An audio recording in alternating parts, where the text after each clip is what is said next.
जो भारत भूमि पर रहते हैं या भारत भूमि से बाहर रहते हैं, किसी को प्रेत बाधा भूत बाधा है तो एक पीपल का पत्ता लेना जिसमें डंडी लगी हो, उसको 3 बार यूं यूं दिखा देना, उसकी भूत बाधा समाप्त। और यदि किसी को पढ़ाई में दिक्कत हो रही है, याददाश्त में कमजोरी है, तो उस पीपल के पत्ते पर मात्र परमात्मा का, श्री राम जी का स्मरण करना, माता सरस्वती का स्मरण करना, और उस बच्चे को एक ताबीज बना करके हाथ में बांध देना, उसको सरस्वती प्रकट हो जाएगी, उसका दिमाग विकसित हो जाएगा। और यदि घर में किसी प्रकार से नांग या सर्प से कोई दर्द दिखाई दे रहा है, कष्ट हो रहा है, बार बार काट रहा है, या घर में कोई नांग या परेशान कर रहा है, तो वही पीपल के पत्ते को अपने द्वार पे बांध देना, चौखट पर। तुम्हारे घर में बसेड़ा ऐसा कोई भी कीड़ा, जहरीला जीव आपके मकान में प्रवेश नहीं करेगा। जो दोगला नस्ल की कौम की कोई ऐसा कीड़ा है, कोई ऐसा जहरीला है, तो वो भी तुम्हारे घर में विष नहीं छोड़ पाएगा, जो मैं गारंटी देता हूं। जैसे मोर पंख के विषय में बताया जाता है, जिसके घर में मोर पंख होती है उसके घर में सर्प नहीं आता है, जिसके घर में मोर पंख होती है उसके घर में सर्प नहीं आते। उसी प्रकार से पीपल का पत्ता जिसके घर में द्वार पे टंगा हुआ है, पुड़िया में या नारियल के साथ में या किसी ताबीज के रूप में, तो आपके घर में ऐसा कोई भी जहरीला कीड़ा प्रवेश नहीं कर पाएगा। कोई भी कीड़ा, कोई भी सर्प, कोई भी नांग आपके घर में प्रवेश नहीं कर पाएगा। यदि कोई दोगली नस्ल की कोई ऐसी है जो आन और दुहाई नहीं मानती, तो वो तुम्हारे घर में विष नहीं फैला पाएगी, जो मैं गारंटी देता हूं। ऐसा हमारे ये पुरानी पद्धतियां हैं जो हमारे पूर्वजों के द्वारा, हमारे ग्रामवासियों के द्वारा, हमारी पूर्व माताएं बहनों के द्वारा जो प्रथा चली आ रही थी, वही प्रथा को अब मिशन आ गया है कि घर घर छोटे छोटे टोटके, छोटे छोटे उपाय, जिनमें मंत्र जंत्र नहीं करना, कोई पूजा पाठ नहीं करना, सरल तरीके से उपाय पहुंचा देना, ये पंडों सरकार के दरबार का संकल्प। और आपको छोटे छोटे यंत्र, तंत्र, मंत्र, तंत्र, जंत्र, टोटक, टाऊ इत्यादि विधि को बता करके आपको घर बैठे छोटे मोटे जानकार बना रहा हूं। एक नारियल घर में टांग लेना मात्र अपने इष्ट के नाम से, आपको मान के चलिए तुम्हारे घर में भूत बाधा नहीं घुस पाएगी। और घर में यदि कोई बलि लगना होगी, अकाल मृत्यु घटना दिख रही हो, किसी ने कह दिया हो तुम्हारे घर में बलि लगने वाली है, आपके घर में आपके बच्चे के साथ दुर्घटना होने वाली है, तो आप ध्यान रख लेना, 2 नारियल लेना, उस एक पे कहना, हे भगवान, हे बलि को लेने वाले, अकाल मृत्यु को ग्रहण करने वाले, अकाल आत्मा को ग्रहण करने वाले, परमात्मा के चक्र विधान के नियति के अनुसार यदि मेरे बच्चे की या मेरे परिजन की आयु है, तो ये बलि अमुक नाम के व्यक्ति को हम समर्पित करते हैं, इसकी बलि स्वीकार करें।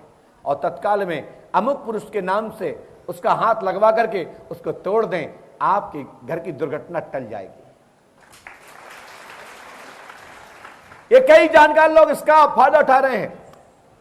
आजकल बड़ी प्रथा बनी है, चल गई है, घर घर भभूति बांटने की। वो भभूति नहीं है, वो राख है, राख। हाथ लगाने से वो भभूति नहीं बन जाती, जिसमें कम से कम गायत्री मंत्र का आहुति ना दी हो, नवग्रहों की आहुति ना दी हो, जिसमें 10 महाविद्याओं की आहुति ना दी हो, किसी देवी देवताओं का अनुष्ठान ना किया गया हो, तो वो उसकी बगैर भस्म के भस्म भभूति नहीं बनती। और जितनी आजकल ये भभूति बंटवा रहे हैं या बांट रहे हैं, ये सब मान के चले दुकानदार लोग हैं। दुकानदार घिराक पनपा रहे हैं और भीड़ जुटाने के लिए और लोग तमाशा देखने के लिए और चमत्कार हो जाए, इसकी चक्कर में लाखों लोग परेशान हो रहे हैं और पैसा बर्बाद कर रहे हैं, धक्के खा रहे हैं, और कई लोगों की तो इंस्पॉट मृत्यु हो जाती है। ऐसे भभूति बांटने वालों लोगों के लिए मैं कहता हूं, ये नौटंकी बंद करो, नौटंकी बंद करो। ऐसी सादा राख खिलाने से कैंसर हो जाएगा। इसलिए यज्ञ की अनुष्ठान की भभूति छनवाइए और उसको वितरित कराइए, तो मैं गारंटी देता हूं वो भस्म का काम करेगी। जैसे लोह भस्म, स्वर्ण भस्म है ना, चांदी भस्म अन्न भस्म, उसी प्रकार से यज्ञ भस्म भी होती है। अथर्ववेद के अंतर्गत मैं बोल रहा हूं। आजकल तो क्या है, कितनी भस्म आए कहां, तो उन्होंने 10,000 50,000 कंडे जलवा दिए। मौका पड़ा तो बगल का एक घूरा उठाया, छनवाया और पुड़िया बनवाई और किसी से बंटवा दिया, बोले बाबा की भभूति है। उससे मरोगे नहीं तो क्या होगा। इसलिए ये तो देख लो, भभूति भी खाने के पहले एक बार भभूति को खुशबू लेके देख लो कि इसमें घृत की खुशबू आ रही कि नहीं आ रही, इसमें तिल चावल की। हमारे यहां जो औषधि उसमें यज्ञ के अनुष्ठान में डाली जाती हैं, अगर तगर नगर मथा पत्थर फूल जटामासी इत्यादि, यदि उसमें खुशबू आती है, जैसे सब्जी की खुशबू आती है ना, ऐसे भभूति की खुशबू आती है। अच्छे अच्छे पक्के पकवानों की खुशबू आती है ना, ऐसे भभूति की खुशबू आती है। राख को मत खाइए, राख को खाओगे तो फेफड़े में इंफेक्शन हो जाएगा। जल लीजिए, भभूति लीजिए, मंदिरों की जाकर भभूति लीजिए, यज्ञ कुंड की भभूति लीजिए और किसी साधक से भभूति लीजिए, आपको भभूति मिल जाएगी। आजकल तो भभूति लाखों पुड़ियां बनवा करके वितरित करा जा रही हैं, घर घर दुकानें चलाई जा रही हैं, जिससे कि कोई 2 रुपया, कोई 5 रुपया, कोई 10 रुपया, कोई 50 रुपया, कोई 100 रुपया डालेगा और लोगों को लगेगा अरे साहब महाराज जी मुझे इतने बहुत चाहते हैं, घर घर भभूति बंटवा रहे, भभूति नहीं बंटवा रहे, जहर बंटवा रहे, जहर। इससे बचो। यदि आपको भभूति खाने का शौक है तो घर में ओम नमः शिवाय का जाप करिए, उसका 10 श्रवण कीजिए, गूगल का पूर जलाइए, अपने गुरु मंत्र का जाप कीजिए, वहां की भभूति उठाइए, मस्तक पे लगाइए, आप खा लीजिए, आपको पंडोकर धाम की भभूति प्राप्त हो जाएगी और आपको वैष्णो माता की प्राप्त हो जाएगी, आपको पीताम्बरा पीठ की प्राप्त हो जाएगी, आपको दुनिया के सभी देवी देवताओं की हो जाएगी, जिसके नाम से हवन करोगे।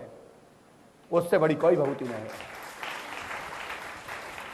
और आपको लगता है कि हमारे घर में ज्यादा संकट है, हम कुछ नहीं जानते, तो आप इतना करिए, मात्र पंडोकर सरकार का स्मरण करिए, द्वारकाधीश का स्मरण कीजिए, बांके बिहारी का स्मरण कीजिए और राम जी महाराज अयोध्यानाथ का स्मरण कीजिए।